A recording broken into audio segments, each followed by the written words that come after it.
Alors, on va essayer de commencer notre cours, s'il vous plaît. Alors, la deuxième partie, le deuxième volet, en fait, de notre cours, il s'articule, en fait, si vous voulez, sur l'automatique, en fait. Alors,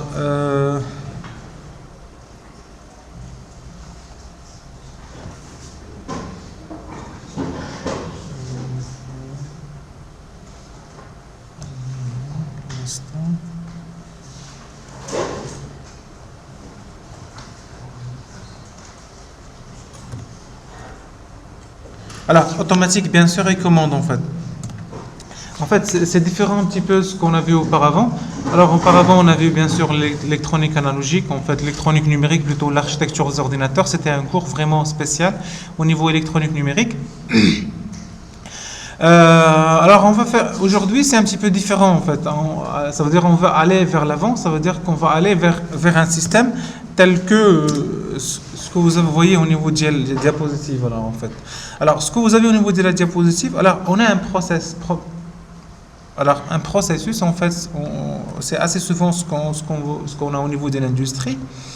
Alors, ce qu'on va essayer de faire au niveau du cours, c'est pouvoir commander le système. Donc, on s'intéresse bien sûr à commander le système, à contrôler le système, ça veut dire à le rendre qui va agir d'une façon vraiment automatique. Ça veut dire que le système il va réagir en fait de lui-même en fait. Alors, rendre le système commandable en fait, si vous voulez. Alors, le travail en fait, ou l'objectif de ce cours en fait, c'est de s'intéresser aux outils de commande en fait, qui vont faire en sorte que rendre un système automatique en fait, si vous voulez. Alors, la situation sur laquelle on travaille, généralement en industrie, ce qu'on a au niveau de l'industrie, ça veut dire qu'on a un processus, n'importe lequel, qu'on veut essayer tout simplement de contrôler. Alors, la première situation, ce qu'on peut observer ici, en fait, c'est que la première possibilité, c'est ce qu'on avait auparavant. Ça veut dire qu'on va contrôler les systèmes d'une façon manuelle. Et c'est ce que l'opérateur, ce qu'il fait ici. Donc, en fait, on a l'opérateur humain, donc il va faire en sorte, dans ce processus, qu'est-ce qu'il fait dans le processus? Dans ce processus, qu'est-ce qu'il va faire? Il veut chauffer en fait. Alors, il veut chauffer, comment il va faire? Via quoi? Bien sûr, via la valve au niveau du gaz en fait. Il va l'ouvrir ou la fermer ou au niveau un petit peu entre les deux, mais c'est au niveau de la valve en fait, si vous voulez. Alors, comment il va faire? Alors, est-ce qu'il va l'ouvrir comme ça? Au maximum et laisser, mais comment? Donc, il doit regarder entre bien aussi la température qui règne, parce que en ouvrant la valve, il faut aussi jeter un coup d'œil au niveau de la température qui règne. Eh bien, c'est très important. Alors, et on a, si vous voulez, on a comme un système qui est un petit peu, si vous voulez, un petit peu fermé. On a notre contrôleur et on a comme un contrôleur, en fait, comme une boucle fermée qu'on va avoir un feedback, un retour avec un retour à l'opérateur. Alors, c'est la première situation qu'on avait auparavant. Donc, ça veut dire que contrôler manuellement, on a un opérateur, on a un process, il va ouvrir, ainsi de suite. Eh bien, la deuxième situation, eh bien, c'est ça. C'est à travers, ou même c'est via tout simplement, via quoi? Via un contrôleur. Alors, cette fois-ci, qu'est-ce qu'il va faire le contrôleur? Le contrôleur, c'est quoi dans cette deuxième partie? Le contrôleur, c'est quoi? C'est quoi le contrôleur? C'est qui le contrôleur? C'est une carte, en fait. C'est un dispositif, en fait. C'est un dispositif qui va contrôler. Alors, la même chose, en fait. Qu'est-ce qui a changé depuis le début à maintenant? Donc, il y a l'opérateur, il n'y a plus d'opérateur. Il y a tout simplement, il y a le contrôleur, en fait. Et il y a deux températures. Il y a 85 et il y a 84. C'est quoi? Ça veut dire quoi, ces deux températures? Une en rouge et une autre en vert. Oui? Non. Est-ce que c'est 85, c'est un maximum, 84, c'est un minimum? Non. C'est une température de consigne. C'est une température de consigne. C'est la valeur, ce qu'on veut. C'est ce qu'on veut. On veut peut-être 85 parce qu'elle est en vert. On veut 85. Et la température qui règne peut-être, c'est 84,9. Donc en fait, c'est 0,9. En fait, on a une consigne, en fait, on a une valeur de consigne. Donc, il faut préciser au contrôleur une valeur de consigne. Alors, tout à l'heure, l'opérateur, parce qu'il savait, il avait la température de consigne dans la tête, il savait ce qu'il va faire, où il va arriver, c'est pour ça. Mais là, il faut introduire, mais cette fois-ci, il faut introduire la valeur de consigne au contrôleur. Généralement, c'est un dispositif, en fait, mais c'est une carte. Alors, une carte électronique, ça veut dire qu'on a une carte à base de microcontrôleur, ainsi de suite. En fait, une carte intelligente, en fait, on peut avoir aussi une automate programmable, ainsi de suite, mais c'est pas grave, il faut le contexte. Alors, qu'est-ce qui a changé aussi? La valve. Donc, il a changé parce que c'est une autre valve qu'on peut tout simplement la commander à distance ou même la modifier, ainsi de suite. Donc, en fait, on a une autre valve qui va s'ouvrir, en fait, ainsi de suite, mais électroniquement ou même via la commande et la carte. Mais sinon, aussi au niveau du capteur, qu'est-ce qui a changé au niveau du capteur?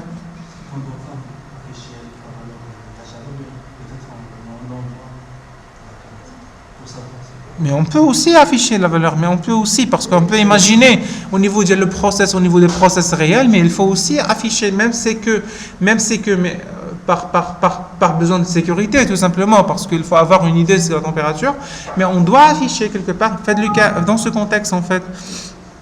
Dans ce contexte, en fait, il n'y est pas, mais en fait, c'est pas grave. Ce qui a changé, tout simplement, ce qui est nouveau, tout simplement, c'est la présence du transmetteur. Ça veut dire qu'on a un autre point qui est très intéressant, qui est la transmission de signal. Eh bien, transmission de signal, transformation de l'information, dans ce cas-là, en fait, l'information, c'est quoi? L'information, c'est notre capteur. C'est le capteur qui a donné tout simplement une information, une température, eh bien, qu'on va transmettre. Alors, mais finalement, c'est quoi un capteur?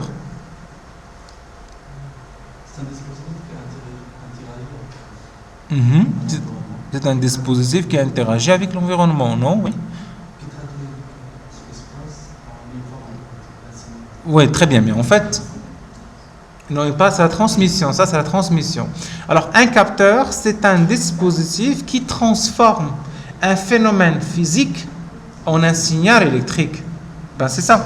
On a un phénomène au niveau de la température, c'est un phénomène qui est physique, et le capteur, il va le transformer en un signal électrique, ça veut dire une information, une valeur de la température, peu importe est-ce que c'est analogique ou numérique, mais c'est une information qui est tout simplement qui est quantifiable et on a une information. Quand on va la transmettre, via tout simplement via un support, via un réseau. Maintenant de plus en plus, maintenant c'est très récent qu'on on assiste à un réseau de capteurs. Alors dans la société, on va avoir un réseau de capteurs. Il obéit à un protocole, et ben c'est tout un protocole ainsi de suite. Avant c'était des réseaux de tomates ou d'organes, mais en fait maintenant on assiste assez souvent, de plus en plus on va avoir des réseaux de capteurs parce qu'il y a aussi l'effet de la transmission, il y a des protocoles ainsi de suite. Voilà. Et la transmission, alors c'est vrai qu'on peut aussi imaginer, on peut même discuter en fait ce cours, si vous voulez, donc bon c'est ça, si vous voulez le contexte d'un automaticien, qu'est-ce qu'il va faire? Il va imaginer, il va concevoir l'organe de commande, le type de commande, ainsi de suite. Mais c'est aller vers commander le système. Hein.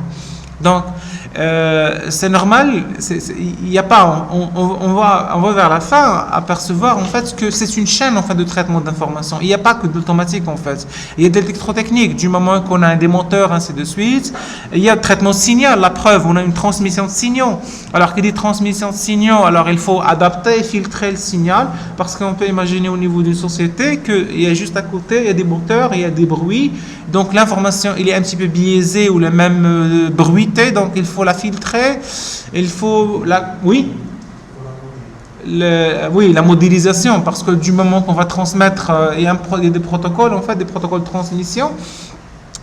Il y a aussi de la conversion analogique numérique. On peut avoir une information qui est analogique, on va la convertir en numérique. Peut-être on va faire la transmission en numérique, alors, ou même travailler en numérique, parce que le calculateur derrière, en fait, notre calculateur, il est là, notre calculateur, ou même notre contrôleur, il est un petit peu numérique. Il est numérique du moment qu'on a des informations comme ça, donc c'est un calculateur qui est numérique, ben, il faut faire la transmission, et dans la transmission, c'est aussi la conversion analogique numérique, mais c'est au niveau du capteur, hein, au niveau du capteur. Et ben, Et ben c'est pour ça ce cours il est programmé en parallèle avec le cours de traitement de signal. Parce que ces deux cours, en fait, ils sont un petit peu en parallèle. Parce que il y a une partie, en fait, si vous voulez, on peut parler un petit peu au niveau du cours. Le cours il est organisé en deux modules. Il y a l'automatique, il y a deux éléments de module. L'automatique continu, il y a aussi l'automatique discret, parce qu'il y a deux volets, le volet analogique, le volet continu. Et il y a aussi le volet discret du moment qu'on travaille avec. Alors, la même chose au niveau traitement signal. Alors, les deux cours, ils interagissent un petit peu au niveau des outils mathématiques. Ils travaillent sur les mêmes outils. Au niveau continu, on travaille les deux cours travaillent avec la place. Vous travaillez aussi avec d'autres outils, transformé de Fourier, ainsi de suite. Il y a d'autres outils parce que c'est transformation de signal. Et dans le deuxième volet, il y a la transformée en Z. Alors, transformée en Z, vous travaillez assez souvent au niveau de traitement de signal transformé en Z, mais aussi on va travailler aussi avec transformé en Z dans le deuxième élément de module. En fait, les deux éléments travaillent ensemble. Il y a en fait, c'est pour ça. Bon, avec le temps, on va y arriver vers la fin de cet après-midi, ce matin, cette matinée en fait. C'est qu'il y a une chaîne de traitement d'information. Et cette chaîne de traitement d'information, il n'y a pas que l'automatique, il n'y a pas que l'électronique numérique. Donc il y a en fait, les disciplines et les un petit peu de la génie électrique, ils sont confondus un petit peu si vous voulez. Et bien une interaction bien sûr entre les deux, c'est normal. C'est bon? Est-ce que vous avez des questions s'il vous plaît?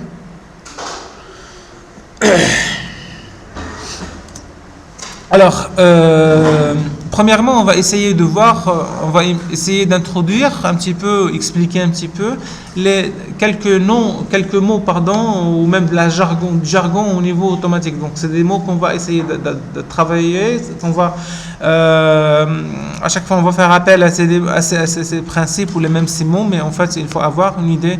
Qu'est-ce qu'ils veulent dire en fait? Qu'est-ce qu'ils veulent en fait? C'est quoi la signification, vraie signification physique? Alors, définition de l'automatique. On va commencer par une petite définition. Alors, l'automatique, c'est un ensemble de disciplines scientifiques et des techniques en fait utilisées pour la conception et l'emploi des dispositifs qui fonctionnent sans l'intervention d'un opérateur humain. En fait, c'est ça. Il faut rendre bien sûr des outils qui sont un petit peu automatiques. Il faut les automatiser en fait. On parle d'automatisme, mais en fait c'est beaucoup plus spécifique.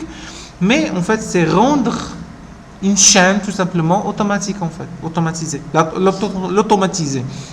Alors, on parle assez souvent de système. Alors, un système est un dispositif qui fonctionne en interaction avec son environnement. Alors, un système, il est ouvert à l'extérieur en fait. Bien sûr qu'il est ouvert à l'extérieur, eh bien, il y a une interaction entre le process en lui-même et l'extérieur, ce qui se passe à l'extérieur. Alors, avec son environnement, générant un ensemble de phénomènes. Alors, on parle de commande. Alors, et en général, le terme commande est pris dans le sens de régler et contrôler. Ça veut dire on veut régler, on veut contrôler un système. Alors, un système maintenant, système de commande. Alors, un système de commande est un assemblage de constituants branchés ou reliés les uns aux autres de telle sorte qu'ils puissent se commander, se diriger ou bien commander un autre système. Alors, un système de commande est un assemblage, généralement on emploie les deux mots en fait, ils sont liés, système de commande, on parle de système de commande, alors, ou même concevoir la loi de commande. Par la suite, on parle de loi de commande. Alors, la loi de commande, c'est quoi? Ça veut dire que on va donner une loi, ça veut dire laquelle qui va contrôler le système. Généralement, c'est une équation entre U et égale, tout simplement, c'est la loi de commande, pour commander le système. Et commander, c'est dans le sens de contrôler, régler. Alors, exemple de système de commande. Alors, plusieurs exemples, on en a partout au niveau du système de réglage en fait du système de commande. Alors, régulation des procédés industriels. Tous les procédés industriels, on va trouver bien sûr que l'automatique, elle est là présent vraiment. C'est n'importe quel procédé industriel, il y a de la régulation. Alors, contrôle, la commande, commander des machines. La commande des machines, commande des moteurs, ainsi de suite, c'est automatique en fait. Les robots, par la suite, les robots, on va lui donner une trajectoire, comment ils vont réagir, ainsi de suite, c'est une loi de commande, il faut donner. Alors, les systèmes avancés de régulation. on en a les systèmes avancés de régulation dans le développement des produits technologiques de pointe. L'aéronautique, l'aviation, c'est un très bon exemple au niveau de l'automatique, parce que du moment que le pilote il va donner, peut-être il veut, je crois, virer à 30 degrés en fait, et ben c'est une consigne, 30 degrés est ou l'ouest, et ben il faut contrôler avec le gyroscope numérique, il faut contrôler 30 degrés, ainsi de suite. Et ben du moment aussi il donne, il veut arriver, ou même il veut suivre une trajectoire, et ben c'est de la régulation. Vous avez une trajectoire, il faut que l'avion puisse suivre, ainsi de suite. Et bien c'est à chaque fois le spatial, la même chose. Donc il y a un guidage du moment qu'on va guider un satellite ou le même ainsi de suite. Alors la modélisation des systèmes biologiques. Alors les systèmes biologiques au niveau du process, de la fermentation, il y a une évolution. Donc il y a une évolution biologique. Peut-être il faut contrôler la température. Du moment n'importe quel procédé biologique, par exemple les systèmes Danone, ainsi de suite, les systèmes au niveau laitier ou laitier. Donc ça veut dire il faut il faut à chaque fois contrôler comme il faut la température en interne, ainsi de suite. C'est plusieurs éléments. C'est n'importe quel, la pharmaceutique, le produit dans pharmaceutique, il y en a pas les produits chimiques, bien sûr, les sociétés qui travaillent avec les produits, l'industrie aussi minière. Donc c'est à chaque fois, du moment que vous contrôlez la température, c'est la régulation. On en a pas mal en fait. On parle aussi maintenant de très récemment, on parle de régulation, on parle aussi de la régulation de la finance mondiale, le terme régulation, on emploie assez souvent. Au niveau de l'automobile, l'automobile c'est un très bon exemple aussi d'automatique, du moment qu'on veut contrôler la régulation de vitesse. La régulation de vitesse, ça veut dire quoi au niveau de régulation de vitesse?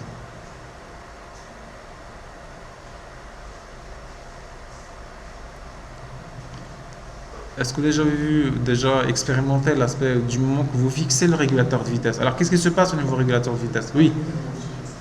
Oui? Non, mais vous avez une commande, vous avez un petit bouton au niveau de la voiture qui va vous fixer. Alors, qu'est-ce qui se passe par la suite du moment? Oui. Non, ça c'est la limitation de vitesse. La régulateur de vitesse. Qu'est-ce qu'il va faire le régulateur de vitesse?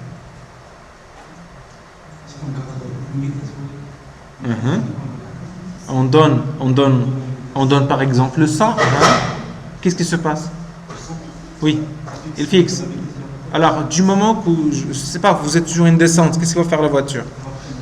Il va diminuer un petit peu, c'est pas le freinage, parce que si vous regardez très bien, est-ce que la pédale de freine, donc en fait, c'est le régime moteur en fait. Il va agir sur la pompe en fait, parce qu'elle est un petit peu numérique en fait. On va agir sur le régime moteur pour avoir tout simplement cette vitesse de 100. Si jamais on est sur une pente, et ben qu'est-ce qu'il va faire? C'est pas accélérer, il va augmenter le régime moteur pour avoir la limitation de vitesse, c'est on a le conducteur et là il a le contrôle sur la voiture, sauf qu'il est limité à une valeur en fait. Et bien c'est ça, on donne une consigne, on fixe la consigne du moment qu'on veut à 100 km/h, donc en fait c'est une consigne. Et bien le régime moteur qui va faire, donc par la suite, parce qu'il y a un calculateur dans la voiture, il y a une carte électronique. C'est le calculateur, c'est le régulateur. Bon, il n'y a pas que la régulation de vitesse. Il y a tout du moment que l'électronique, il a envahi un petit peu la voiture. Eh bien, il y a une carte, même un petit boîtier spécial au niveau de la régulation de vitesse, mais il est contrôlé par un calculateur dans la voiture. C'est une carte électronique où on a tout en fait, si vous voulez. Mais c'est de la régulation en fait. Il y a aussi de la régulation de trajectoire de plus en plus maintenant de voitures. Ils sont équipés d'options qui vont détecter la bande blanche en fait. Et ben du moment que ça veut dire que la voiture va s'auto-régler avec la bande blanche au niveau du pavé blanc, au niveau de l'autoroute, ainsi de suite. Et ben du moment que si jamais il y a insomnie au niveau conducteur, il va faire agir en fait tout simplement alerter le conducteur du moment, donc il va peut-être ou même détecter si jamais il y a fatigue. Alors, l'avion, la même chose. Au niveau satellite, la régulation de position, orientement, vitesse. Au niveau de transport sur le système autonome, les métros, portes, etc., ainsi de suite. C'est des systèmes qui sont un petit peu réglés. L'ouverture des portes, ainsi de suite. Les métros, la même chose. C'est sûr, au niveau du métro, il y en a quelques. C'est pas. Je donne l'exemple de la ville de Lille, en France, en fait. Les métros sont sans conducteur, en fait. Donc en fait, ils savent très bien où s'arrêter, à quel instant, ainsi de suite, et c'est très, très bien timé en fait, mais c'est de l'automatique en fait derrière. L'informatique, les disques durs, on avait, parce qu'il y avait de l'asservissement au niveau moteur, parce que les moteurs de disques durs, on avait des moteurs, ainsi de suite, il fallait arrêter dans une position donnée, et ben c'est activer le moteur et le stopper dans une position donnée, ainsi de suite. L'adapter aussi avec la vitesse, c'est de l'asservissement de vitesse, si on veut une très grande quantité, mais maintenant les nouveaux disques durs, je ne sais pas au niveau des SSD, ainsi de suite, mais avant, on avait avec les moteurs, c'était comme ça. Mais c'est pas mal en fait, au niveau de la régulation, même l'aspect automatique en fait, il fait partie de notre quotidien, même si on ne s'aperçoit pas, elle est là en fait. L'axe en fait anodin de conduire la voiture, mais c'est pareil en fait, conduire la voiture. La consigne pour un conducteur, du moment où on est en mode manuel en fait, si vous voulez, on n'est pas en mode régulation, comment on va faire? C'est le conducteur en fait. Il a une idée sur la vitesse sur laquelle il veut, peut-être il a vu que c'est limité à 100, bon il va dire que je veux faire 95 en fait, et bien il va agir sur la pédale en fait, du moment qu'il va avoir 95, il va arrêter. Ben, c'est une régulation en fait, même si pour un conducteur en fait qui ne connaît pas, c'est pas comme un ingénieur comme vous en fait, mais c'est un axe en fait automatique, en fait l'automatisation c'est de la régulation en fait. Alors, qu'est-ce qu'on entend par procédé? Alors, procédé est un terme qui désigne un ensemble d'appareils destinés à obtenir un produit déterminé. Donc, un procédé, c'est un terme qui désigne un ensemble d'appareils destinés à obtenir un produit déterminé. En fait, c'est produire, en fait, c'est de la production. Alors, l'évolution du procédé, elle dépend d'une ou plusieurs grandeurs incidantes. Ce qui dit procédé, dit tout simplement, il y a des grandeurs incidantes, il y a des grandeurs à maîtriser. Alors, des grandeurs à maîtriser, ça veut dire au niveau ce qu'on veut régler en fait, si vous voulez, mais c'est par rapport à des grandeurs incidentes en fait, à des entrées. Donc, généralement, c'est une entrée-sortie, c'est un système entrée-sortie. Il y a des entrées et aussi il y en a des sorties. Alors, maintenant, processus. Qu'est-ce qu'on entend par processus? Alors, le mot processus, il vient du latin pro.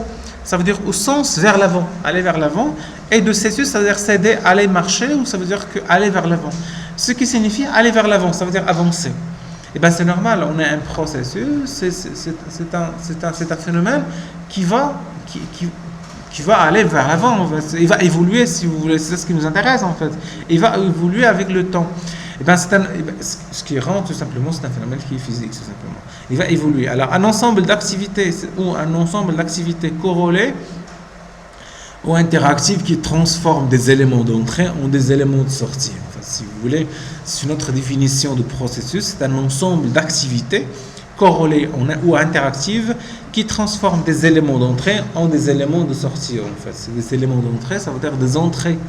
Et en général, c'est des grandeurs d'entrée en fait en des éléments de sortie. Alors, bien sûr, il y a des échanges avec l'extérieur, c'est normal, parce que le processus, il y a un processus, il est ouvert à l'extérieur.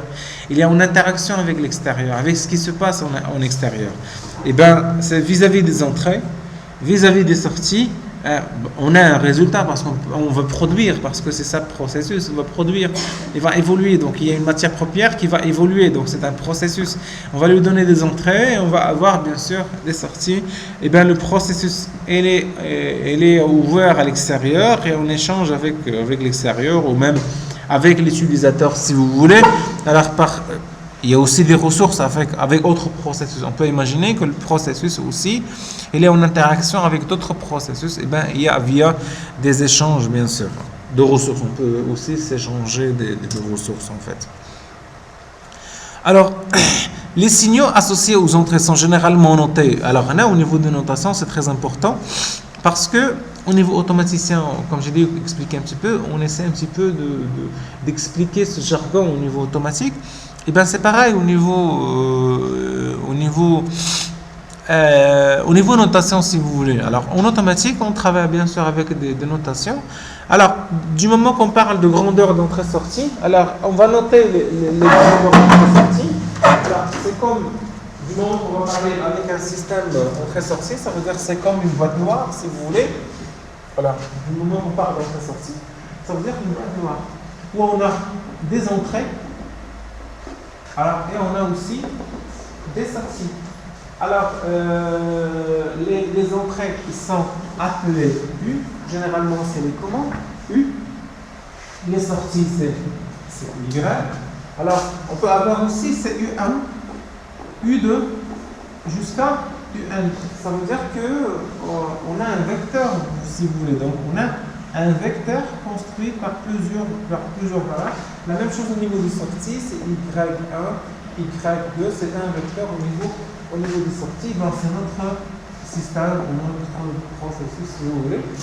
Alors, voilà, les entrées d'un système peuvent a priori être modifiées. Il peut également exister des entrées qui échappent en fait au contrôle et qui ne peuvent pas être modifiées. Ils sont appelés des perturbations. Ils sont notés D. Là, il y a un vecteur aussi au niveau D. C'est des entrées qui s'ajoutent en fait, qui s'ajoutent au système, pas nécessairement linéairement, de façon linéaire, mais qui s'ajoutent en fait. Alors, qui s'ajoute, ça veut dire qui rentre dans les équations du système, qui rentre dans le système, et ils vont perturber le système, ils vont perturber le fonctionnement normal du système, et généralement, c'est pas évident. Si on avait des perturbations qui s'ajoutent linéairement, ça serait très, très, très, très intéressant, parce qu'on pouvait les retrancher à un certain niveau, on pouvait les retrancher, mais c'est pas aussi facile que ça. Donc, mais malheureusement, les perturbations, il entre dans le fonctionnement du système, il interagit avec les équations du système, il interagit aussi avec les grandeurs d'entrée-sortie, ben, c'est pas évident. Ça veut dire qu'il rentre, en fait, il modifie le système. Et bien là, c'est un petit peu difficile. On va voir un exemple. Alors, maintenant, si on prend maintenant un exemple concret qui est du système qui est serre agricole. Alors, la serre agricole, c'est un exemple, en fait, on peut prendre plusieurs. On va prendre aussi d'autres au niveau TD.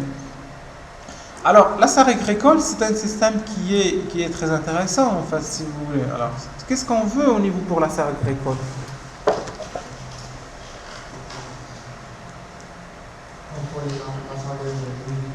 Contrôler la température. Contrôler tout simplement le climat en interne. C'est ça ce qui nous intéresse. C'est ça l'objectif principal au début de la serre, c'est modifier le climat un petit peu.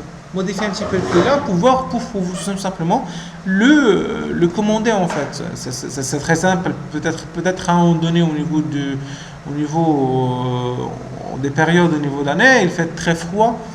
On veut que certaines températures, qu'on ait en fait certaines températures en interne. La même chose, s'il fait très chaud, on veut rafraîchir un petit peu.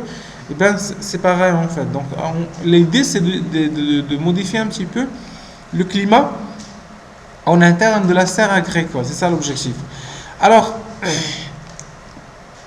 on va essayer de trouver le système d'entrée-sortie de cette serre agricole. Alors, premièrement, on va voir. Qu'est-ce qu'on va faire? On va essayer d'énumérer toutes les grandeurs ou même toutes les grandeurs qui entrent en fonctionnement avec la serre agricole. Alors, qu'est-ce qu'on peut trouver comme grandeur pour la serre agricole? La température.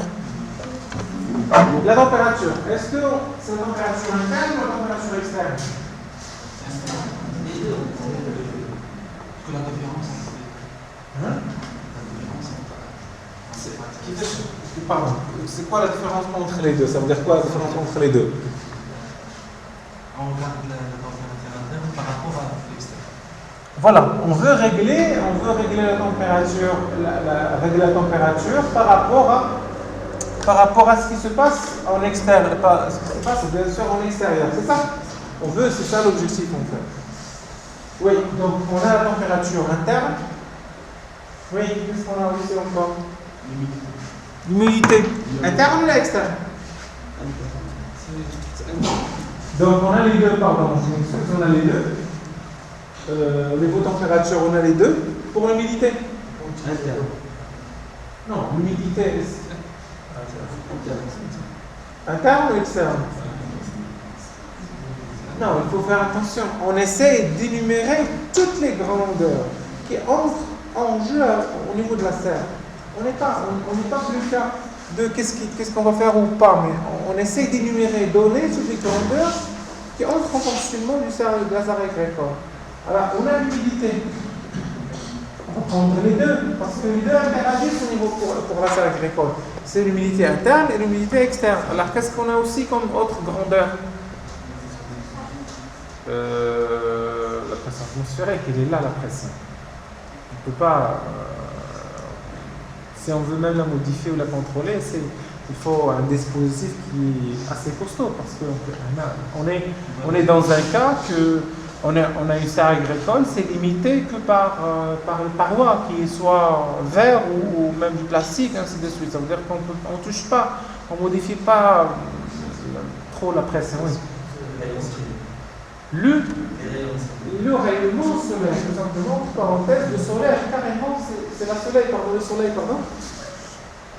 Parce que à chaque fois, au milieu de la journée, le soleil tape très fort pour la serre. Il va faire, qu'est-ce qu'il va faire?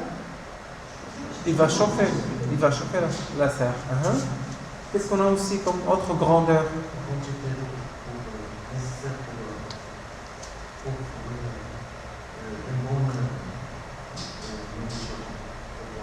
Alors, ça veut dire que là, pour le moment, on s'est intéressé tout simplement sur le climat. Alors, sur le climat en interne, on peut, dans un autre niveau, s'attarder sur la plante en fait. Donc, ça veut dire qu'il dit tout simplement, ça veut dire que la plante, par exemple, on peut travailler sur l'irrigation. Ça veut dire du moment que la plante, on va voir par exemple, par des caméras, on va automatiser par des caméras, détecter si jamais il y a un stress hydrique, si la plante a besoin d'eau. Ça veut dire ne lui donner s'il en a besoin. Donc on peut agir sur l'irrigation. Alors qu'il dit irrigation, c'est le même exemple que tout à l'heure, on a des valves, on peut les contrôler à distance, ainsi de suite, donner bien sûr, ou les même irriguer en des instants bien précis, ainsi de suite. Mais là, c'est un autre volet, c'est la plante. Si on s'intéresse vraiment à la plante, aller vers la plante. Alors, oui, d'autres grandeurs qui interagissent aussi au niveau de la serre.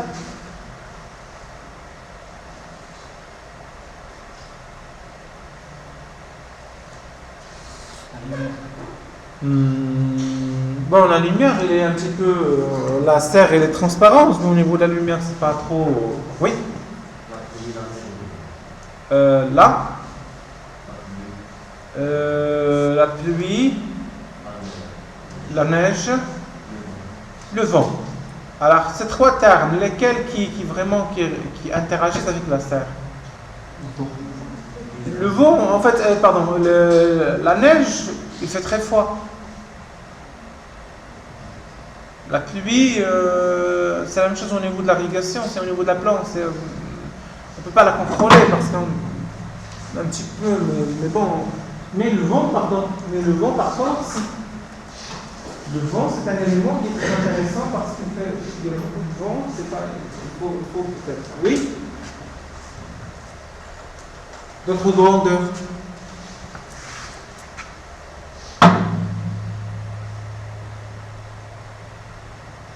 Ouais?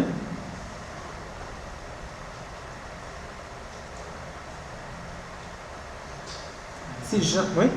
Composition du sol. Alors c'est vers la plante, alors c'est beaucoup plus la plante. Si on va aller vers la plante, c'est sûr et certain qu'on n'est pas des connaisseurs en fait, on n'est pas des agronomes, c'est sûr et certain il faut peut-être faire appel à un agronome parce que c'est sûr et certain que d'autres éléments nous échappent. J'apprends, c'est pas évident vers la plante. Oui, à notre échelle en fait. Oui. Si jamais il fait, je sais pas, il fait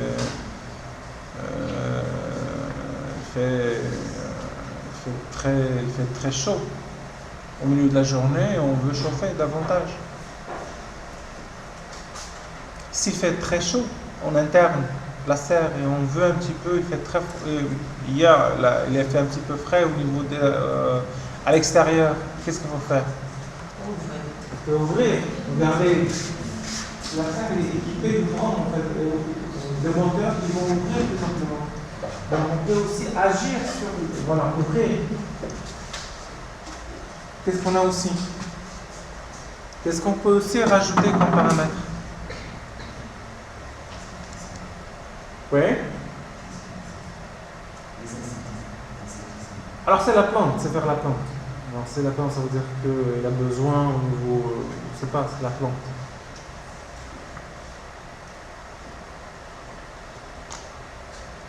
S'il fait très froid en interne, on veut, je sais pas, on a cultivé quelque chose qui a besoin de température, qu'est-ce qu'il faut faire?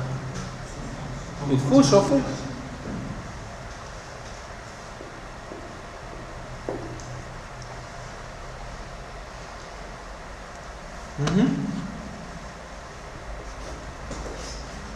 Quoi encore?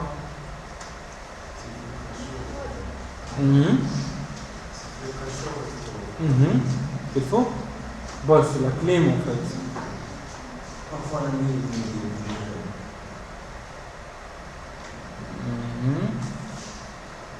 lorsqu'on ferme la serre, c'est un résultat d'une comparaison de la température interne.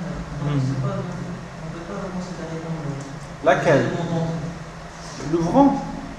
Mais l'ouvrant, c'est une action. On va agir. Oui. C'est une conséquence d'une comparaison entre la température interne. Oui, mais c'est bien. On essaye d'énumérer toutes les grandeurs qui agissent en fait au niveau de la serre agricole. Et on va essayer de les caser. Est-ce qu'on en fait en sortie? Ben, c'est ça l'objectif, c'est ça le jeu qu'on essaye de faire. C'est ça qu'on essaye de faire. Mais nos graphiquement, si on pense ça ne fait pas partie des opérations qui agissent sur le fonctionnement Si.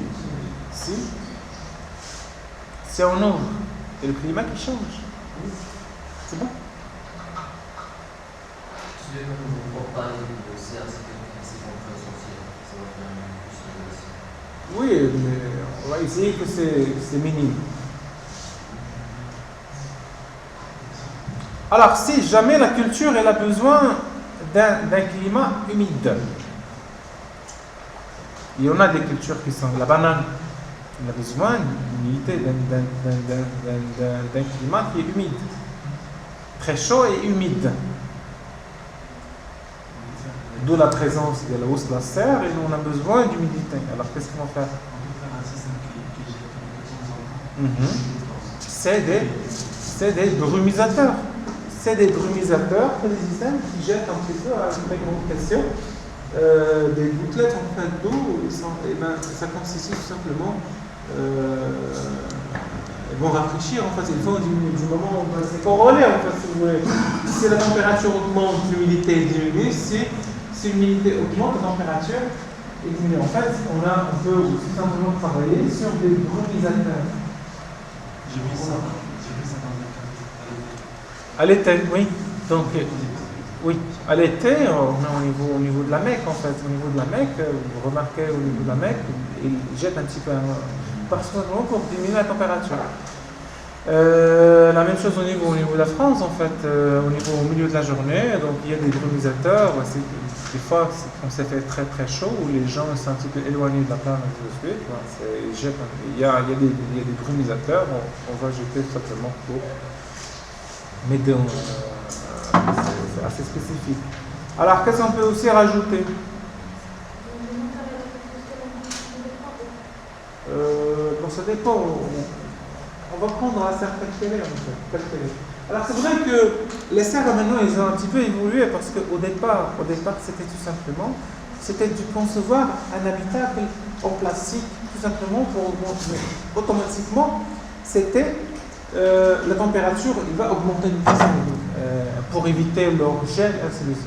Mais c'est de plus en plus, en fait, si on prend l'exemple des pays qui sont très développés, comme la Néerlande ou comme la Hollande ou d'autres pays, donc, et d'autres pays en fait, si vous voulez, ils travaillent maintenant assez souvent avec des serres en verre. Voilà, c'est beaucoup plus. Et même au départ, l'outil de commande, il était vraiment basé sur un opérateur, suivant l'expertise, il va faire, tiens, pour la banane, je ne sais pas, on a besoin d'humidité, ben tiens, il va rentrer au niveau de la serre, il va détecter, tiens, j'ai besoin d'humidité, c'était au pif.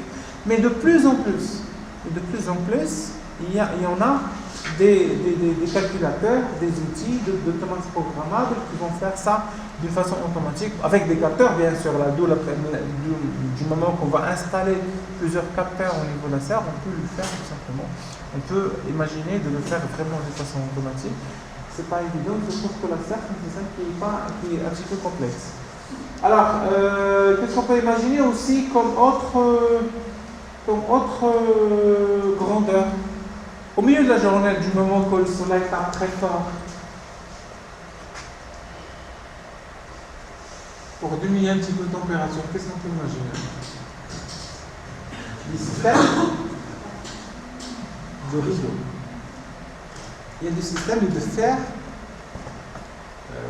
du moment qu'on a de l'ombre, de faire un petit peu frais. Donc, diminuer la température. Donc, on peut imaginer aussi un système de rideaux qui vont faire tout simplement, on va les ouvrir, peut-être les ouvrir au milieu de la journée pour faire de l'ombre en fait, sur la planche, comme ça, on peut diminuer un petit peu. Tout simplement, l'objectif c'est quoi? C'est minimiser l'apport d'énergie. Si on veut utiliser un climatiseur au niveau de la salle, bon, ça devient trop cher. Et le problème c'est qu'on a de très grands espaces. C'est inimaginable. Peut-être pour des petites serres ou pour des roses, ainsi de suite, de rosé, c'est imaginable, même c'est qu'il y en a des structures qui sont très au niveau d'espace. Mais en fait, on a des alternatives comme ça, et ben c'est ça l'utilité de concevoir, de bâtir au lieu de choisir, ou de concevoir une loi de commande qui va faire en sorte de minimiser l'énergie, parce que sinon, utiliser comme ça l'apport d'énergie comme ça, parce que ça devient tout simplement à la fin trop cher et c'est inutile. C'est pas ça l'objectif en fait. L'objectif c'est que ce soit vraiment économe, ainsi de suite. Il y a un besoin derrière qui est économe, qui est très important. Il faut aussi, c'est ça l'esprit ingénieur, parce qu'il faut concevoir une solution qui soit un petit peu ingénieuse, mais sinon c'est pas intéressant. Alors, ce qu'on va essayer du moment qu'on a énuméré, il y en a pas mal. Si on s'intéresse au niveau de la plante, il y en a pas mal d'autres. On peut maintenant s'intéresser, on travaille sur le taux de CO2. Oui, du moment qu'on va ouvrir pour augmenter le taux de CO2 comme ça, pour éviter un stress hydrique au niveau de la plante, ainsi de suite. Il y en a pas mal au niveau si on travaille avec la plante. Alors, on va maintenant bâtir le système d'entrée-sortie. Alors, voilà notre système d'entrée-sortie. Alors, on a notre système, ou même la serre agricole. Alors, on va mettre, on va reprendre les variables humaines. On va mettre le HI. L'humidité interne. Est-ce que c'est en entrée ou en sortie? L'humidité interne. Est-ce qu'on va la mettre en entrée ou en sortie? Ok? Donc voilà, on a l'humidité interne. Alors le RS, le rayonnement solaire.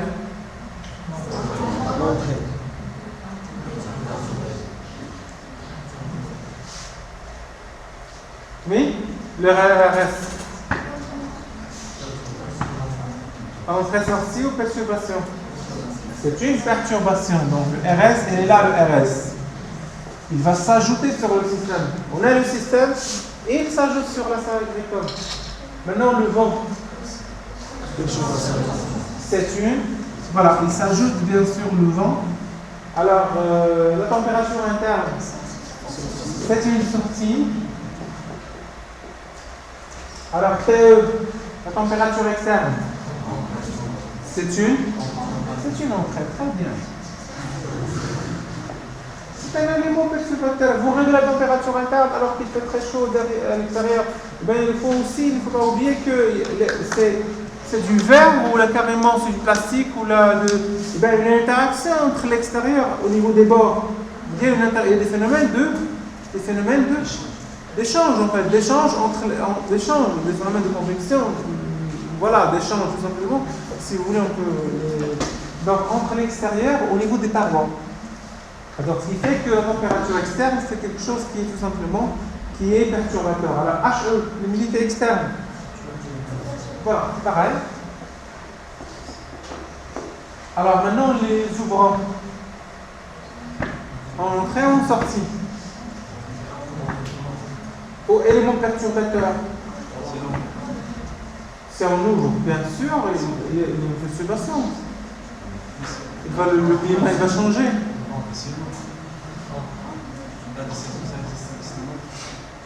Oui. C'est une action en fait, si vous voulez. Donc on va agir sur le bras pour modifier le climat interne. Et bien c'est obligatoirement, c'est une entrée. Alors le chauffage, c'est une action, c'est des actionneurs en fait. Alors le chauffage, c'est comme ça, le chauffage. Et puis la brumisation. On agit sur les brumisateurs pour l'humidité. Et bien, qu'est-ce qu'il me reste encore? Oui, l'ombre, faire de l'ombre, en fait, c'est des rideaux, c'est des moteurs de rideaux. En fait, voilà notre système d'entrée-sortie pour la serre agricole. Et c'est tout simplement un petit exemple, on peut imaginer d'autres. Hein. Oui. Est-ce qu'il y a des questions? Est-ce qu'il y a d'autres questions, s'il vous plaît? Oui? Est-ce qu'il y a des questions?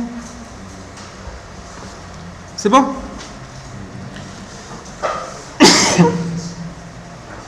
Alors, maintenant, voilà, on a parlé du système serre. C'était un processus qui est très intéressant. Alors, il ne faut pas oublier que c'est un processus qui est très complexe parce que c'est pas évident. Pour tout simplement, c'est pas évident parce que c'est un système qui est corrélé, si vous voulez. Du moment que vous augmentez la température, l'humidité elle diminue de façon automatique. La même chose, si on augmente l'humidité, la température diminue. Et ben, il y a une corrélation entre les paramètres et la même chose au niveau d'autres grandeurs. Alors, la deuxième phase pour le travail, bien sûr, d'un automaticien, c'est trouver le modèle. Alors, on a essayé de caractériser le système comme il faut, c'est quoi les entrées, c'est quoi les sorties. Maintenant, l'étape suivante, c'est modéliser le système.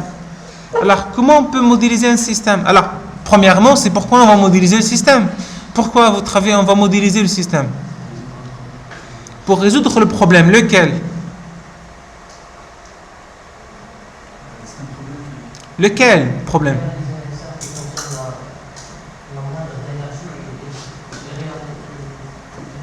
C'est contrôler le système, c'est la commande du système. C'est ça notre objectif. Et bien c'est ça la problématique, c'est pour contrôler le système, pour le rendre d'une façon automatique, on va faire appel au modèle. Alors pourquoi le modèle?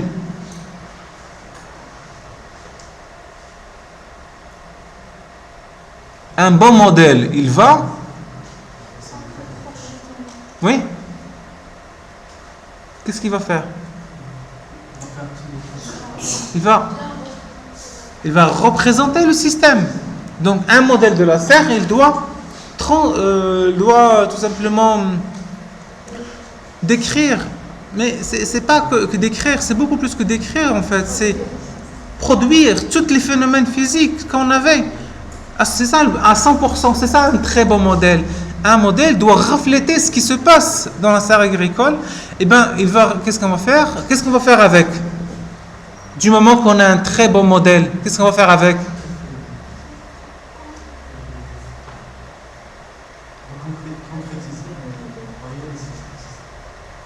Ah, le système, il est scellé, le système. La serre, elle est scellée. Pourquoi modéliser? Faire des essais sur quoi? Non, les améliorations pas au niveau de la serre. Les essais pour faire quoi?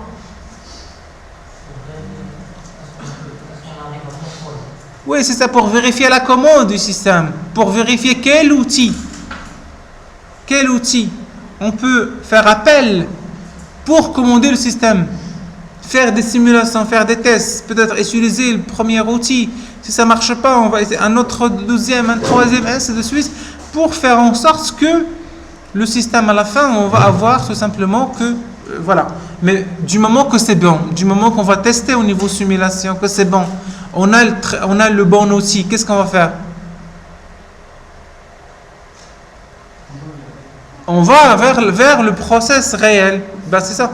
Et ben, c'est vrai que on a un système, on a pris un exemple qui est un petit peu simple. C'est pas que simple en fait, parce que le process. Mais il ne faut pas oublier que c'est jamais. Si on a une culture en fait, si on veut agir que sur le climat interne, on peut tester ou même tester réellement sur le process en problème. Mais si jamais on avait une culture qui est, je sais pas, sur quelques hectares, ainsi de suite, et on a trouvé un loi de commande qui n'est pas adéquate. Alors là, il y a un problème financier, on va tuer la matière en fait. Et bien c'est un risque, c'est pour ça qu'il faut faire des simulations pour faire la fin, adapter la solution, aller vers le process et tester. Ben, c'est très important. La serre, mais on a aussi des process biologiques en fait. La fermentation, je ne sais pas, d'un process X ou Y, si jamais on a donné trop de température, peut-être la matière, ça veut dire qu'on va brûler ou même attaquer le système, et bien ça devient qui tout simplement, on ne peut pas la récupérer. Donc il faut faire attention. C'est pour ça qu'il faut travailler vers un modèle. Et à partir du modèle, faire la synthèse des lois de commande et revenir sur le process réel et d'expérimenter. Voilà, donc c'est les étapes, ce qu'on fait au niveau de quel procédé, c'est ce qu'on fait d'habitude en fait, si vous voulez. Est-ce qu'il y a des questions? Alors, on appelle modèle d'un système ou processus la loi qui relie les entrées aux sorties en fait. C'est la loi. Donc c'est une loi qui va relier les entrées aux sorties, si vous voulez. Alors, ou même cause à effet, on distingue deux régimes dans le comportement du système. Alors, le modèle, c'est une loi en fait qui va régir en fait le comportement du système.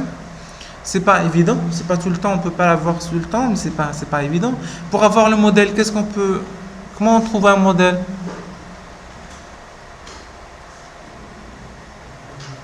Oui? Oui?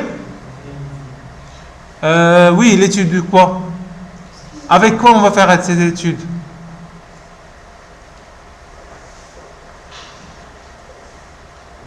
Avec les outils qu'on a. Lesquels?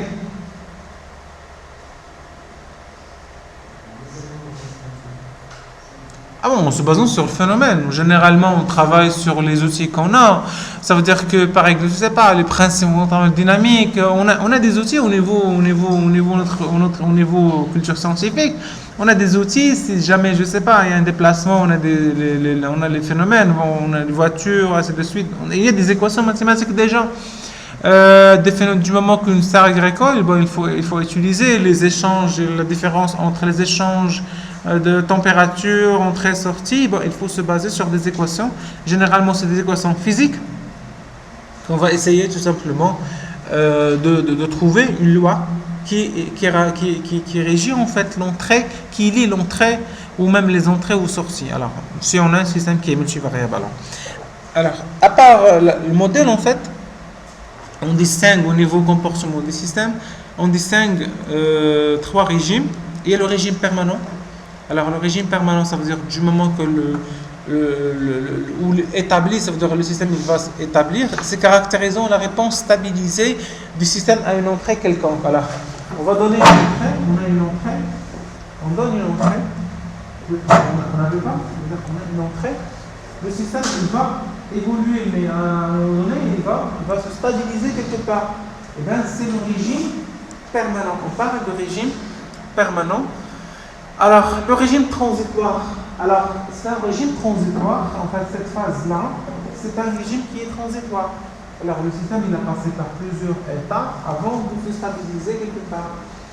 Alors, caractérisons l'évolution de la réponse avant que le régime permanent ne s'établisse. Alors, le régime statique et le régime permanent dans le cas où l'entrée est constante. Alors, si on a une entrée constante, alors on parle du système, le régime permanent, on parle du système statique. Il ne change pas. Il n'y a pas de changement par la suite. On parle du régime qui est statique. Et le statique, il va rester en fait. Alors, un système est causal. Ça veut dire quoi, causal? Voilà, c'est le principe de cause à effet, c'est la causalité en fait. Donc, si la sortie y de t à un instant t0 ne dépend que des valeurs à un instant et de t pour t inférieur, voilà. Donc, ça veut dire qu'à partir d'un instant t0, on va travailler, donc on donne une action, on va voir l'évolution qu'à partir, donc à inférieur à t0, donc en fait, il n'y a rien en fait. Généralement, des systèmes, ou même système causal en fait, c'est un système qui est réalisable physiquement. Alors, système, voilà, donc il y a une cause à effet, donc il y a une cause, bon, il y a une évolution vers un autre état, ainsi de suite. Un système à temps invariant, on parle du système à temps invariant, un modèle identique à tout instant. Le système, il est invariant, ça veut dire qu'il y a un modèle à tout instant. Si jamais il y a retard, donc il ne change pas, ça veut dire donc une entrée dans une sortie, ça veut dire si on a un retard avec taux, la même chose, la sortie, elle aussi, elle est retardée. Alors, un système, il dit instantané, c'est un instant donné, sa sortie ne dépend que de l'excitation à cet instant. Donc, y de t, il est égal tout simplement à u de t. Donc, le système, il dit instantané, c'est un instant donné, sa sortie ne dépend que de l'excitation. La sortie y de t ne dépend que de l'excitation à cet instant précis qui est u de t. C'est bon? Ok? Alors, un système linéaire, s'il satisfait au principe de superposition. Alors, vous connaissez le principe de superposition et aussi système linéaire parce qu'il va s'ajouter tout simplement. Donc, en fait, le cours qu'on va essayer de voir, c'est l'automatique linéaire. Ce système est un système qui est multivariable en fait. C'est un système qui est très complexe. La serre est un système qui est non linéaire, n'est pas linéaire. Parce qu'il y a des phénomènes qui s'ajoutent et pas d'une façon bien sûr linéaire, c'est pas évident. Même modéliser un tel système, c'est pas évident.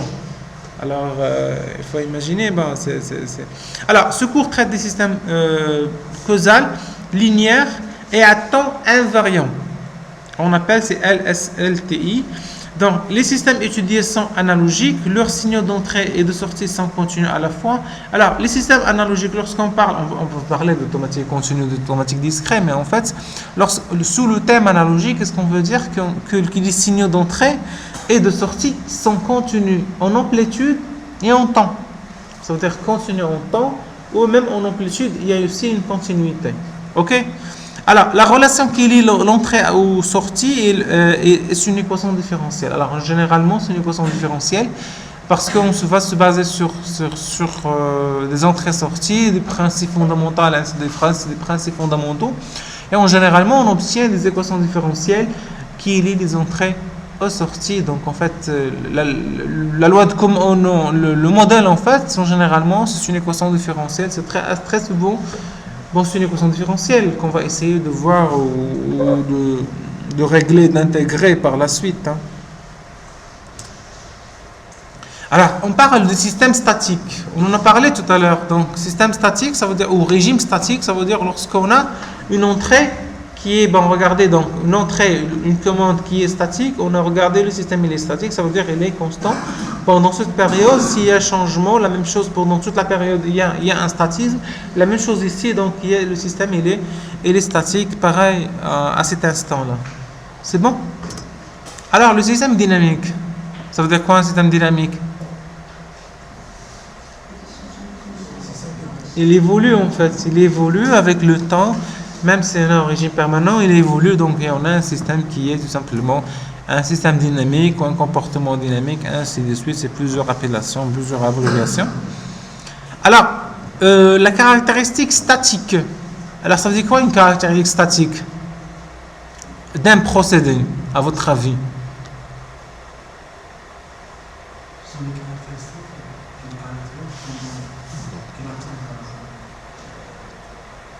Sa durée de vie. sa durée de vie. Théoriquement, on doit avoir une caractéristique, même caractéristique, pendant la durée de vie de tout un dispositif, si vous voulez. On va prendre un exemple. Alors, la caractéristique statique est la courbe représentative de la grandeur de sortie en fonction de la grandeur d'entrée. Alors, vous concevez un capteur, il doit garder la même caractéristique d'entrée-sortie. Ça veut dire la même caractéristique statique. Ça veut dire une caractéristique intrinsèque qui, au niveau des entrées, qui lie l'entrée à la sortie. Exemple. Alors, pour la voiture, regardez pour la voiture. Donc, la voiture, elle aussi, donc, il y a une caractéristique statique qui est tout simple. Si on prend l'exemple vitesse, puissance chevaux. Alors, chaque voiture, il a un nombre maximum au niveau puissance, au niveau chevaux.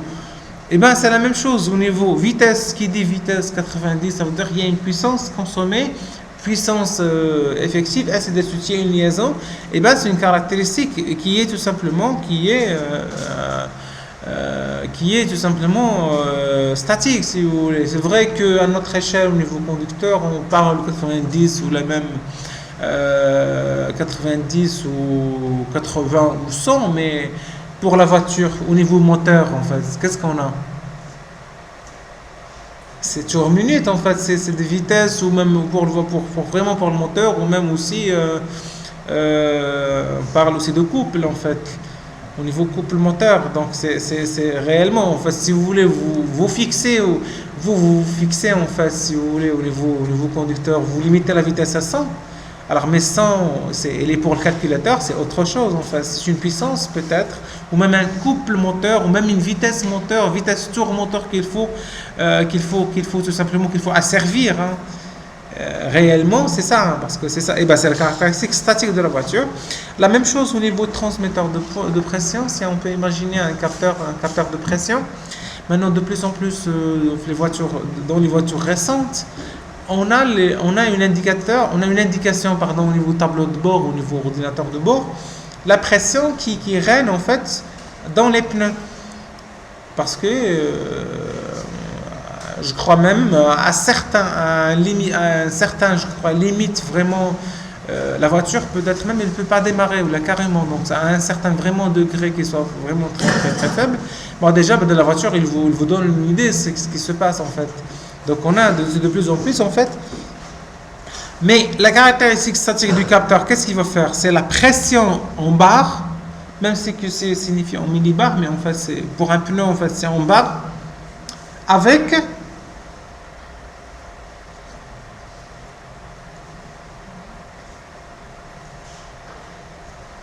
le courant. Enfin c'est un capteur, il va le transformer en un signal électrique. Alors, ce qui dit signal électrique, ben, c'est soit une tension, soit un courant, en fait. Et celui-là, c'est un courant en 420 mA. C'est en 420 mA. C'est en 420 mA. Alors, 420 mA, c'est un protocole. Le courant 420 mA, c'est un protocole pour les capteurs. Généralement, du moment que votre capteur il va délivrer un courant, généralement, c'est un 420 mA. C'est une courbe graduée du 4 en 20 mA. C'est une courbe en fait. Les tensions, c'est généralement c'est 0,10 volts en fait. Il y en a quelques-uns, moins 10, mais en fait, en courant, c'est 420 mA. C'est un protocole très très connu en capteur en fait. Donc le capteur, il a en fait une caractéristique qui est statique, qui ne va pas changer. Du moment qu'il va changer, ça veut dire que votre capteur, il faut le changer. Ok? Bon, je me rappelle, je crois, ça fait, il y en a 2 années, ça fait 2 années de cela, qu'en fait, on avait un visiteur, on avait un invité, pardon. On avait un invité ici qui nous a tout simplement, c'est quelqu'un qui a, tout simplement, c'est un as en fait en hyperfréquence, c'est un professionnel, c'est un prof universitaire d'université de Toulouse en fait, il est très très connu en hyperfréquence en fait, et c'est lui qui il a conçu en fait un capteur tout simplement de pression. Donc il en a même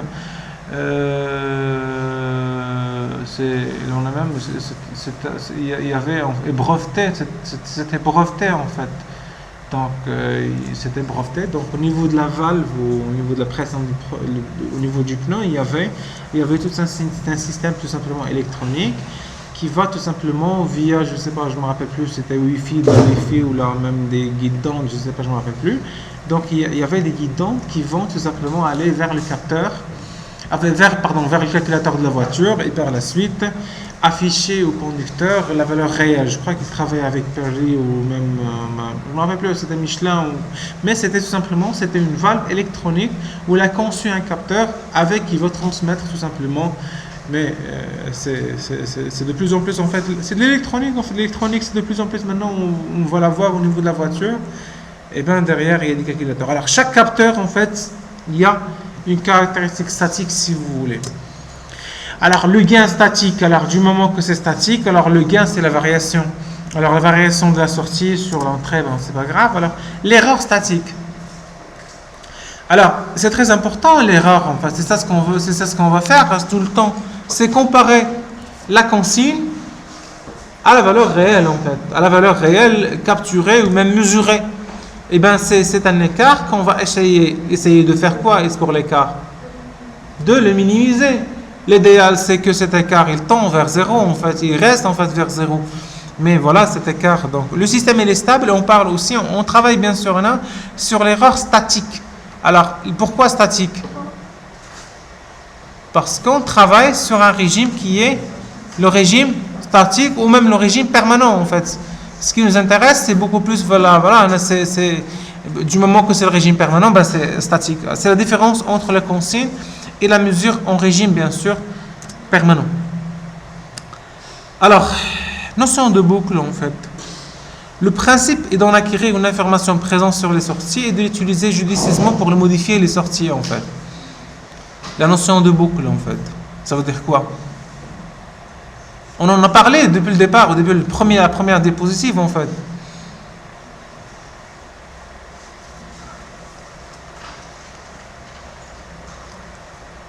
Du moment qu'on va contrôler un système, la même chose au départ c'était pour contrôler la température. Il fallait avoir une idée sur la température. Voilà, c'est pas de sortie mais en fait la température à cet instant-là pour modifier, pour agir en fait. C'est très important et c'est pour ça qu'il y a la boucle de régulation. C'est une boucle qui est fermée. Donc on va commander le process, les sorties, et ben il faut boucler vers les entrées pour comparer à nouveau. Et bien à chaque fois il faut mesurer et comparer. La voiture, on en a la notion de boucle, même si on n'a pas le régulateur. Dans ce cas-là, c'est le conducteur lui-même et le régulateur. Parce que c'est lui qui a une vitesse dans la tête, il va comparer à chaque fois avec ce qu'il affiche en fait.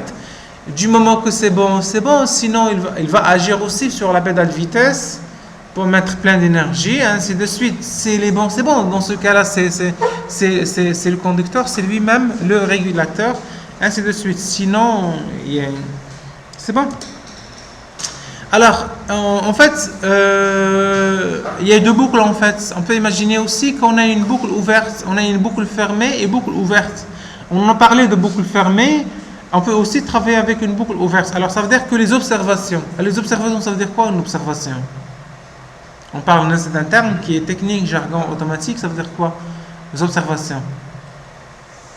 On va observer, mais observer où ça? Les sorties. On va les mesurer en fait, c'est des observations.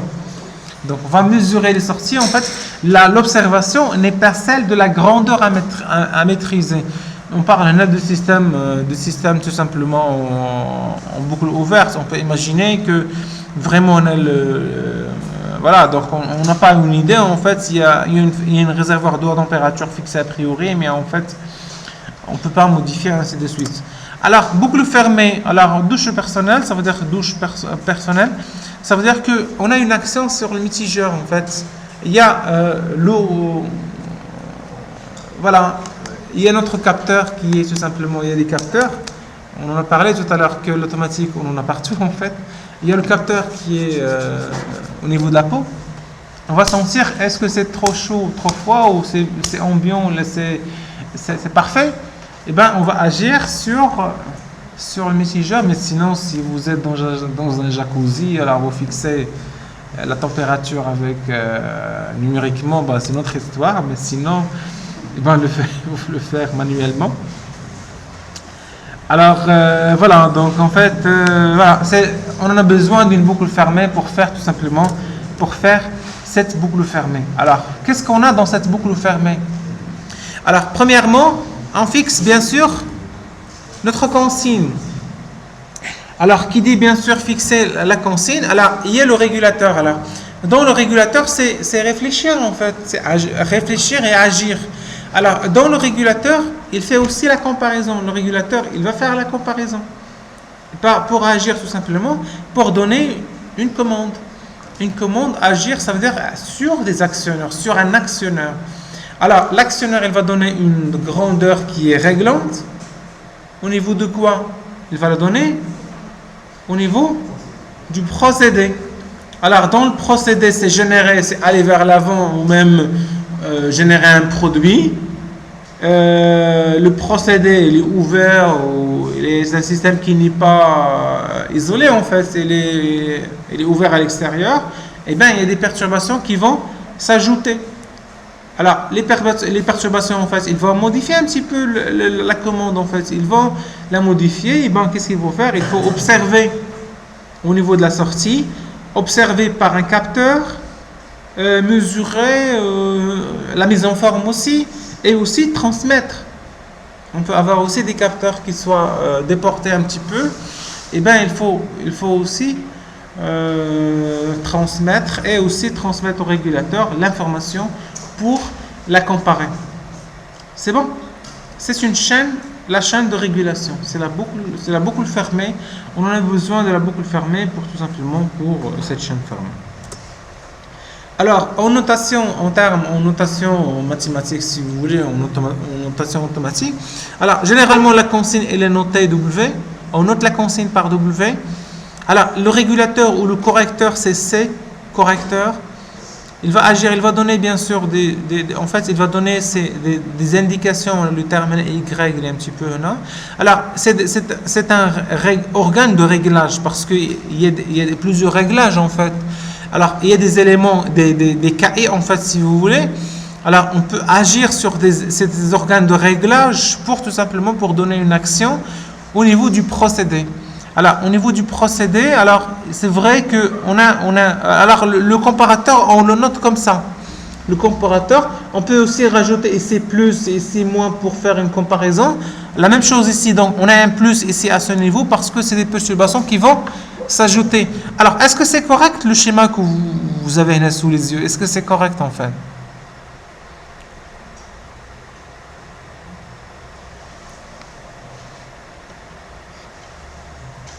Oui?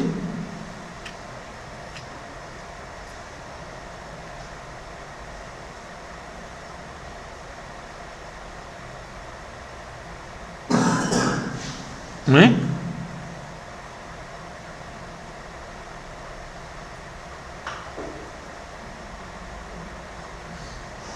Alors, généralement, les perturbations, ils vont s'ajouter dans le procédé, au niveau du procédé. Alors, est-ce que c'est correct le schéma? Ouais? Si on avait la possibilité, si c'est des perturbations, si malheureusement, mais c'est pas le cas en fait. Si on avait des perturbations qui vont s'ajouter d'une manière linéaire, mais on pouvait les retrancher. Mais c'est pas le cas. Ouais? Est-ce que c'est correct?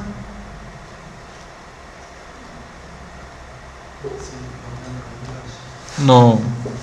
Non, en fait, non, c'est quoi? Pourquoi on a mis le sommateur et un petit peu, pas au niveau, mais réellement, les perturbations, il faut les mettre ici, en fait. Oui?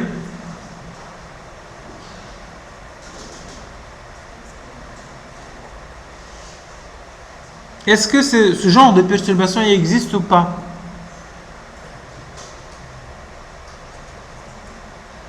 Ouais?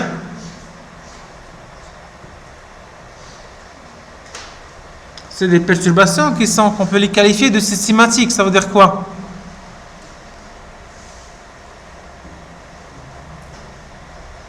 c'est des perturbations de mesure. C'est des perturbations de mesure. Du moment qu'on va mesurer, on va rajouter des perturbations. Pas en termes au niveau procédé, mais la valeur qu'on va avoir, c'est mesuré, c'est une valeur qui est déjà, peut-être il est biaisé, il est erroné un petit peu. Je suppose que vous avez en première année, vous avez mesuré un petit peu l'erreur. Vous l'avez fait ou pas? La variation de... Oui. Oui, mais là, voilà, donc on peut avoir, et vous avez pu remarquer que on peut avoir de l'ordre de 10 puissance moins 2, 10 puissance moins 3, alors c'est déjà pas mal. Alors, c'est de l'erreur, en fait, de perturbation, de mesure, en fait. Au niveau des observations, c'est un risque aussi, du moment qu'on va observer le système, c'est qu'on va avoir aussi des perturbations qui aussi vont s'ajouter, bien sûr, sur le système. Et voilà, on a aussi, bien sûr, notre capteur et notre mesure. Alors, généralement aussi, on parle aussi de grandeur X, en fait, c'est des grandeurs mesurées, ou même aussi, on parle aussi de terme état, c'est l'état du système, mais c'est une autre histoire. Alors, les activités d'automaticien, il y a deux activités, on parle assez souvent d'asservissement ou de régulation. Réguler le système, asservir le système, un système asservi, un système régulé, alors c'est quoi la différence entre les deux?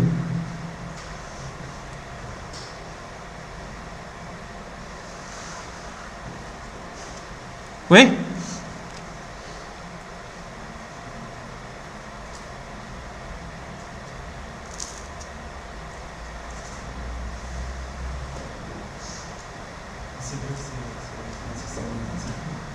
Non. La différence, c'est dans la consigne. Du moment qu'on a une consigne qui est fixe. Si la consigne est fixe, on parle de régulation système, régulation de température, parce qu'on donne 25 degrés, 22 degrés, on veut réguler le système à 25 degrés, c'est de la régulation. Mais par contre, réguler la vitesse du moteur, c'est asservir la vitesse, c'est l'asservissement. Donc, du moment que la consigne elle est variable, on parle du système qui est asservi. Et on peut pas parler asservir la vitesse du moteur, ainsi de suite, asservissement du moteur, ainsi de suite. Mais pas du moment que la vitesse elle est fixe, la consigne est fixe, donc on parle de régulation.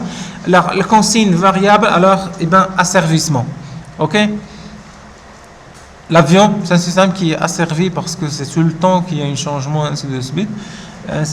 C'est bon? Alors, voilà notre régulation d'industriel ou même notre chaîne de traitement d'information. Alors, notre processus, il est soumis à des perturbations qui sont extérieures. Alors, système réglé, voilà l'organe de mesure. On a notre traitement de signal, il est là.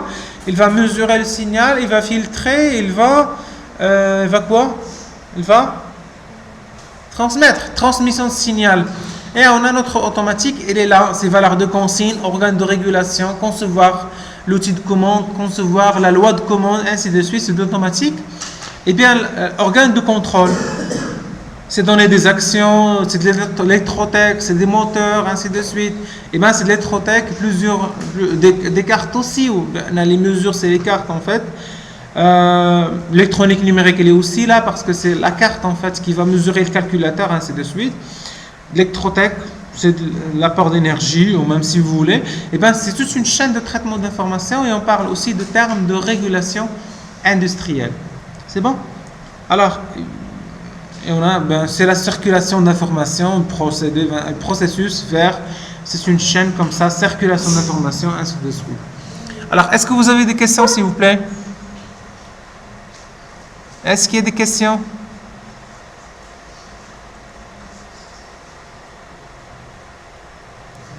Oui? C'est la consigne. La consigne. Si on a une consigne qui est fixe, la consigne est fixe, on parle de régulation. Si on a une consigne qui est variable, on parle d'asservissement. Mais les deux, c'est la même chose.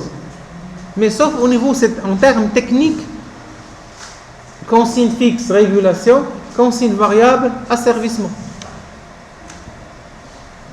C'est bon? Est-ce qu'il y a d'autres questions?